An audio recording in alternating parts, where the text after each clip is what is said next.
வலைக்கம்.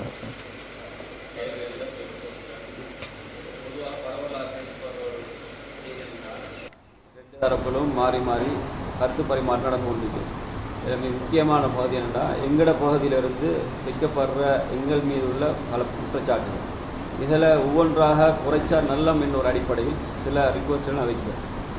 இப்போ என்னோட வதுத் மூலம் அவங்க பேசும்போது சொன்னாங்க, மமாவும் பிவார்ரீன பிஹி இல்லை, அந்த பிஹி என்ற வார்த்தைக்கு பிஜே கருத்து கொடுக்கல, 4ஆம் பதிப்புலையும் கொடுக்கல, 9வது பதிப்புக்கு பிறகு தான் அதுக்கு பிஹி என்ற சூனியம் என்ற கருத்தை கொடுத்திருக்கிறார் என்று பேசினார்.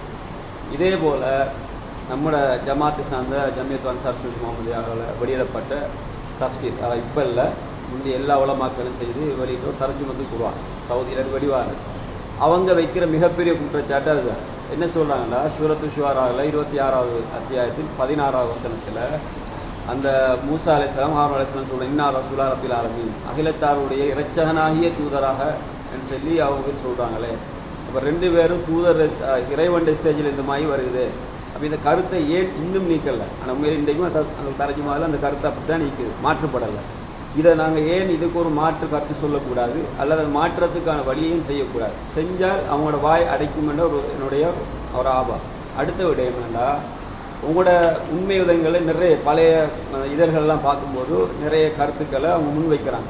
அதில் ஒரு புத்தகம் போட்டிருந்தாங்க, புள்ளிகளில் சில புள்ளிகள் என்ற புத்தகத்தை போட்டு அதில் ஒரு கவிதை வருகிறார். அதாவது வறுமை காண்டவமாறு தெருக்களில் மனிதர்கள் கால் மார்க்ஸை எழுதுவார் அப்படி ஒரு கவிதை அவங்க போட்டு இதை உண்மை விதத்தில் போட்டிருக்கிறாங்க. வறுமையை நீக்கிறதுக்கு இறைவன் தான் நமக்கு ஒரு கால் மார்க்ஸ் வந்தால் நீங்க சொல்லணும், அவனுக்கு சிறுக்குவாதி இல்லையா, அவனுக்கு காசு இல்லையா அப்படின்ற ஒரு செயலை வச்சு இதெல்லாம் இங்கே எடுத்து போட்டிக்கிறாங்க. அப்போ இவங்க எப்படி இவங்க எங்களை விமர்சிக்கிறாங்க ஒரு ஆரம்பிக்கிறாங்க. அடுத்து என்னென்னா, இந்த மாதிரி நிறைய ஜமாத் இஸ்லாமி இவங்களோட சங்கிகள் எல்லாம் இஸ்லாமிய சங்கிகை வந்து நீங்கள் அதுக்கு ஒரு ரிக்வஸ்ட் கொடுத்தீங்க, இதை எப்படி ஏற்றுக்கொள்ளலாம், அவங்களே ஷியாக்களுடைய வர வைக்கிறவங்களே அப்படி நிறைய தொழிற்சிருவோம். இதெல்லாம் நம்முடைய இதழில் மாற்றி கொண்டோம்னா அவங்க இன்னுமே குற்றச்சாட்டு சொல்வது குறைவாக இருக்கும் என்று என்னோட நம்மளுடைய இவங்க முக்கியமான 3 விஷயத்தை முன் வச்சிருக்கிறாங்க. அதில் ஒன்று ஜேஎஸ்எம்மால் வெளியிடப்பட்ட தர்ஜுமாவில் சவுதி கவர்மெண்ட்டால் வெளியிடப்பட்டது. அதில் மொழிபெயர்ப்பில் ஈடுபட்டவங்களுடைய பெயரில் அபூபக்கர் சித்திக் மதனி அவங்களுடைய பேரும் இருக்குது. அதில் நாங்கள் இருவரும் இறைவனுடைய 2 தூதர்கள் என்று வாரதுக்கு இறைவனாகிய தூதர்கள் வந்து, இது எழுத்துப்பிழை, நல்லாக தெரியும் இது எழுத்துப்பிழைங்கிறது. இந்த மாதிரி எழுத்துப்பிழைகளோ அல்லது பேசுகின்ற போது வாய் தவறுதலாக வரக்கூடிய வார்த்தைகளோ ஒருவனுடைய கொள்கையாக எடுக்கப்பட மாட்டுச்சு. எங்களுக்கு எல்லாருக்கும் தெரிஞ்ச ஹதீஸ் தான் அந்த தௌபாவுடைய வரக்கூடிய ஹதீஸ். அந்த ஒட்டகம் காணா போன மனிதன் ஒட்டகம் கிடைச்ச உடனே, யாரெல்லாம் நீ எனது ரப்பு நான் உனது அடிமை என்று சொல்கிறதுக்கு பகரமா அல்லாஹும் அந்த அப்தி வான் ரப்புக், யாரெல்லாம் நீ எனது அடிமை நான் உனது எஜமான்னு சொல்லிடுவான்.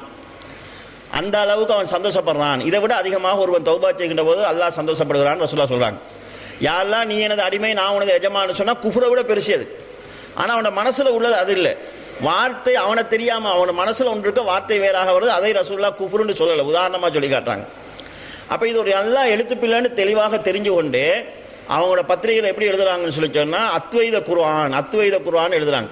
இது ஒரு வரம்பு மீறி செய்யக்கூடிய விமர்சனம் என்று சொல்லி நடுநிலையாக இருந்து பார்க்குறவங்க விளங்கலாம். ஆனால் நாங்கள் இந்த தர்ஜுமா வந்த புதுசிலேயே இப்படி ஒரு எழுத்துப்பிழை இதில் இருக்குதுங்கிறத உண்மையத்தில் போட்டோம். அதை நம்ம உண்மையத்தில் போட்டதை கொப்பி எடுத்து கூட பிஜேக்கு அனுப்புகிறோம். பிஜேக்கு பதில் போடுங்கிற போது போட்டோம். ஏன்னா ஆரம்பத்தில் பிஜே தான் சொன்னார் அதாவது அத்வைத குர்ஆனை வெளியிட்டவங்கன்னு சொல்லி. அப்போ தெரியுது இவங்க அத்வைத கொள்கையில் இல்லை, இது எழுத்துப்பிழையாக விடப்பட்டிருக்குன்னு தெளிவாக தெரிஞ்சு கொண்டு அப்படி ஒரு செய்தியை போட்டாங்க. அப்போ நான் இது உண்மையத்தில் ஏற்கனவே நாங்கள் இது எழுத்துப்பிழை நடந்திருக்குது, இதை இப்படி திருத்தி வாசிக்கணும்னு உண்மையத்தில் போட்டோம்ங்கிறத போடுறேன். அப்போ எப்படி மறுப்பு போடுறான்னு சொல்லி சொன்னால், தர்ஜுமாரை விட்ட பிள்ளையை உண்மையத்தில் திருத்தி தான் எப்படி சரியாகும், தர்ஜுமாரை விட்ட பிள்ளையை தர்ஜுமாரே திருத்தணும்னு சொல்கிறார். சொல்லிவிட்டு அவர் என்ன செய்கிறாண்டா, அதாவது ஆன்லைன் பிஜேயில் அவங்க தர்ஜுமாரை விடப்பட்ட தவறுகளை திருத்தப்பட்ட பகுதின்னு சொல்லி ஆன்லைன் பிஜேயில் போடுறார். இன்றைக்கு வரைக்கும் அவங்கள தர்ஜுமாரை விடப்பட்ட தவறான கொள்கைகளை சுட்டி காட்டாமலே வெறும் வாசகங்களால் நீக்கி கொண்டு போகிறாங்க. எனவே இது தேசமால் வெளியிடப்பட்டதில்லை, அடுத்தது கொள்கை ரீதியாக விடப்பட்டது, ஒரு எழுத்துப்பிழை விடுபட்டது.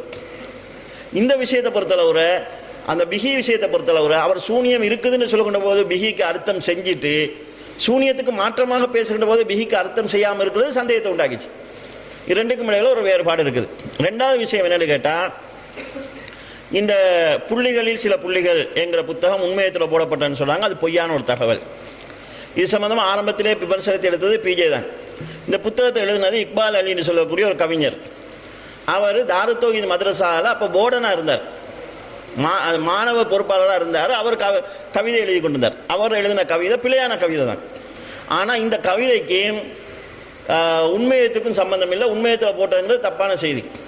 ரெண்டாவது என்னென்னு கேட்டால், பிஜே எழுதுகின்ற போது கூட இஸ்மாயில் சலபியின் மேற்பார்வையில் எழுதப்பட்ட புத்தகம் எழுதினார். கவிதை புத்தகம் எனக்கு சம்மந்தமே கிடையாது. அந்த புத்தகம் எழுதி அது ஒரு பிரச்சனை ஆனதுக்கு பிறகு தான் அந்த புத்தகத்தில் இப்படி இருக்கிற செய்தியே எனக்கு தெரியும். குறிப்பாக மாணவர்கள் சிலர் தான் காட்டினாங்க, இதில் இப்படி ஒரு செய்திக்கு பாருங்கன்னு சொல்லி. அப்போ உண்மையிலே டேமேஜ் பண்ணுன்றதுக்காகவே இஸ்மாயில் சலபியினுடைய மேற்பார்வையில் எழுதப்பட்டதுன்னு எழுதினாங்க. அப்போ நான் எனது மேற்பார்வை எழுதப்பட்டு நீங்கள் எப்படி அறிஞ்சு கொண்டீங்க என்று கேட்டு எழுதுறதுக்கு சிலாபத்திற்கு ஒரு ரஸ்மி எப்படி எழுதினார்னு சொல்லி சொன்னால், இஸ்மாயில் சலபியுடைய மேற்பார்வைன்னு அவர் பார்த்து திருத்தினார் என்கிற அர்த்தத்தில் பிஜே சொல்லலை. இஸ்மாயில் சலபி மேலே பார்த்து கொண்டிருக்கிற போது, கவனம் இல்லாமல் இருக்கிற போது எழுதுன அர்த்தத்தில் எழுதினார்னு சொல்லி தப்சீரெல்லாம் செஞ்சாங்க. அப்போ இது அதாவது வேண்டுமென்றே வலிந்து போய்த்து செய்யக்கூடிய விமர்சனங்கள்ங்கிறது தெளிவான செய்தி உண்டு. மூணாவது செய்தி என்னென்னு கேட்டால், அதாவது அல் ஹசனாத் இது போன்ற பத்திரிகையில் இஸ்லாமிய பத்திரிகையாக இவர் அறிமுகம் செஞ்சிருக்கிறார் என்று சொல்கிறாங்க. அது நடந்தது தான். நடந்ததுன்னு சொல்லி சொன்னால், ஒரு கூட்டம் ஒன்று கூட்டினாங்க. சில அது ஊடகவியலாளர்கள்லாம் சேர்ந்து ஒரு கூட்டம் கூட்டினாங்க. அந்த கூட்டத்தில் என்ன முடிவு செய்ய போனாங்கன்னு கேட்டால், முஸ்லீம்களுக்குன்னு தனியான ஒரு ஊடகத்தை நம்ம அமைக்கணும், இஸ்லாமிய ஊடகம் ஒன்று அமைக்கணும் என்கிறதுக்கான ஒரு கூட்டம் கூட்டினாங்க. அந்த கூட்டத்துக்கு போய் பார்த்தா எல்லாருமே ஒவ்வொரு சைட் பொலிட்டிக்கல் சார்ந்தவர்களாக இருந்தாங்க. அப்படியான முஸ்லீம்களுக்கான ஒரு ஊடகம் ஒன்று வந்துச்சுன்னு சொல்லி சொன்னால், அது மார்க்கத்தோடு தொடர்பானவங்களுடைய கையில் இருக்காது. இதை ஏற்பாடு செய்கிறதுக்குன்னு முன்னுக்கு நின்று செஞ்சாங்களே அவங்களோட கையில் இருக்கும். ஆனால் முஸ்லீம்களுடைய ஊடகம்ன்ற பேரில் இருக்கும். அது சம்பந்தமாக எழுதுகிற போது தான் நான் என்ன எழுதுறேன்னு சொல்லி சொன்னால், முஸ்லீம்களுக்கு தனியான ஒரு ஊடகம் தேவைன்னு பேசிட்டு இருக்கிறீங்க. முதலாவது இருக்கிற ஊடகங்களை வளங்க. உண்மையிலும் இருக்குது, அல்ஹசனாத் இருக்குது, மீள் பார்வை இருக்குது, எங்கள் பிரதேசம் இருக்குது. இதை வாங்குறதுக்கு ஆள் இல்லை, இதை விற்கிறதுக்கு ஆள் இல்லை, இதுக்கு ஹெல்ப் பண்ணுறதுக்கு ஆள் இல்லை. புதுசாக ஒரு ஊடகம் வச்சு என்ன செய்ய போகிறீங்க என்கிற அடிப்படையில் நான் எழுதுனது. அதில் நான் ஏதாவது அல்ஹசனாத்தையும் சொல்லியிருக்கிறேன், மீள் பார்வையும் சொல்லியிருக்கிறேன். இப்போ அவங்க என்ன சொல்கிறாங்கன்னா, மார்க்கத்துக்கு முரணான சொல்லக்கூடிய இந்த கருத்துள்ளதை இவர் எப்படி பத்திரிகையில் படிங்கன்னு சொல்லுவாங்க என்கிறது தான் கேள்வி. அப்போ உங்களோட பார்வையில் குர்ஆனை தவிர வேறு எதையும் படிக்கலாது. ஏண்டா நீங்கள் அதில் அல்ஹசனாத்தில் தராவியை பற்றி வந்திருக்குன்னு உதாரணம் சொல்லி தான் சொல்கிறாங்க. அப்போ தராவியை பற்றி வந்திருக்குங்கிறதுக்காக அல்ஹசனாத் படிக்கலான்னு சொன்னால், உங்களோட பார்வையில் சூனியத்தை பற்றி வந்திருக்குன்னு புகாரியை படிக்கலாது, கண்ணூரை பற்றி வந்திருக்குன்னு அதாவது இது முஸ்லீமை படிக்கலாது. இதே மாதிரி நீங்கள் மறுக்கக்கூடிய சாலிமதி ஹதீஸு புகாரியில் வருது, முஸ்லீமில் வருது, நசையில் வருது. அப்போ அதுகளை படிக்கலாது. அப்போ உங்கள் பார்வை நீங்கள் எதை படிக்க சொல்கிறீங்க? புகாரியை படி நீங்கள் எப்படி சொல்லுவீங்க? உங்கள் பார்வையில் புகாரிங்கிறது கொள்கை குழப்பத்தை ஏற்படுத்துகிற ஒரு கிதாபு, உங்களோட பார்வையில் முஸ்லீம்ங்கிறது கொள்கை குழப்பத்தை உண்டு பண்ணுற ஒரு புத்தாபு. ஒரு புத்தகத்தை படின்னு சொன்னால் அதில் இருக்கிறது 100க்கு 100 ஏற்றுக்கொள்ள அர்த்தத்தையா நம்ம சொல்கிறோம்? ஊடகம் ஒன்று இருக்குதுன்னு சொல்லி சொன்னால், பொதுமக்களுக்கு அது தேவைன்னு சொல்லி சொன்னால், அது இருக்கிற ஊடகத்தை வளர்க்காமல் புதிய ஒரு ஊடகத்தை நீங்கள் எப்படி ஏற்படுத்துவீங்கிற அர்த்தத்தில் அது எழுதப்பட்டதை தவிர, அதை உண்மையை படிக்க சொன்னாலும் நம்ம என்ன அர்த்தத்தில் சொல்கிறோம்? அது இருக்கிறதெல்லாம் 100க்கு 100 உண்மைன்ற அர்த்தத்திலேயே சொல்கிறோம். அடுத்தது ஒரு விஷயத்தை நம்ம தெளிவாக விளங்கிக் கொள்ளணும். கல்விக்கு அவங்க போடுற மாதிரி ஒரு வரையறையை போட நான் விரும்பலை. டிஎன்டிஜன்னா நீங்கள் இங்கே எங்கட இந்த அழைப்பை மட்டும் படிங்க, இந்த மாதிரி இல்லை. படிச்சுட்டு தெளிவாக எடுங்க. இப்போ உதாரணமாக இலங்கையில் படிக்கக்கூடிய மாணவர்களுக்கு, பல்கலைக்கழகத்தில் படிக்கக்கூடிய மாணவர்களுக்கு சிலபஸுக்கு தேவையான சில விஷயங்கள் இருக்குது. அழைப்பில் இருக்குது, அது ஏகத்துவத்தில் வருமா, அது தீன்குல பெண்மணியில் வருமா, அது இஸ்லாமிய சிந்தனையில் வரும். படிக்க வேணாம்னு சொல்லுவீங்களா மாணவர்களை? ஜிஏகேவுக்கு தேவையான இஸ்லாமிய நாகரிகத்தில் எம்எஸ் செய்கிறவங்களுக்கு தேவையான கட்டுரைகள் இஸ்லாமிய நாகரிகம் ஜாமியா நலிமையாக வரக்கூடிய இதில் தான் வருது. படிக்க வேணான்னு சொல்லலாமா? சொன்னால் நீ என்ன வழியை சொல்கிறேன்? இந்த அழைப்பை எடுத்துகிட்டு படிங்க. நீங்கள் எம்ஏக்கு தேவையான யாரை எப்படி ஏசலாம்னு கட்டுரை இருக்கும், யாரை எப்படி விமர்சிக்கலாம்னு கட்டுரை இருக்கும், வயசுக்கு மூத்தவனையும் மரியாதை இல்லாமல் பேசுறது கட்டுரை இருக்கும். அது ஏலவல் எழுதுவனுக்கு கட்டுரை இருக்குமா?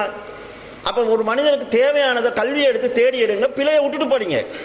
இருக்கிறத ஒரு புத்தகத்தை படிங்கன்னு சொன்னால் 100க்கு 100 ஏற்றுக்கணுன்ற அர்த்தத்தையா சொல்கிறோம்? அதை பொறுத்தளவு நம்ம சொல்லியிருக்கிறோம். நம்ம இந்த அர்த்தத்தில் இப்படியான ஒரு தேவை வந்த போது தான் அதை சொல்லியிருக்கிறோம். அப்போ இவங்க அதாவது டேமேஜ் ஆக்கணுன்றதுக்கு சொல்கிறவங்க 100க்கு 100 இருந்தாலும் டேமேஜ் ஆக்குவாங்க. ஏன்னா சகாபாக்களையே டேமேஜ் ஆக்க தெரிஞ்சவங்களுக்கு எங்களை டேமேஜ் ஆக்குறது சாதாரண விஷயம்.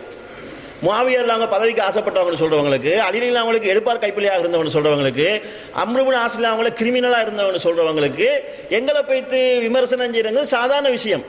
அப்போ அவங்க அளவுக்கு நமக்கு தகுதியாக இருக்கவும் முடியாது. எனவே இந்த விமர்சனங்கள் வேண்டுமென்றே டேமேஜ் பண்ணுற தீவிரமான நோக்கத்தில் செய்யப்படுது. இன்ஷா அல்லாஹ் அதை பொறுத்தளவு அவங்க சார்ந்து ஊறி போனவங்களை தவிர வேறு யாரும் அங்கீகரிக்காத விமர்சனங்களாகவும் இன்ஷா அல்லாஹ் இருக்கும். அது காலப்போக்கில் கரையும் என்ற நம்பிக்கை நிச்சயமாக இருக்குது.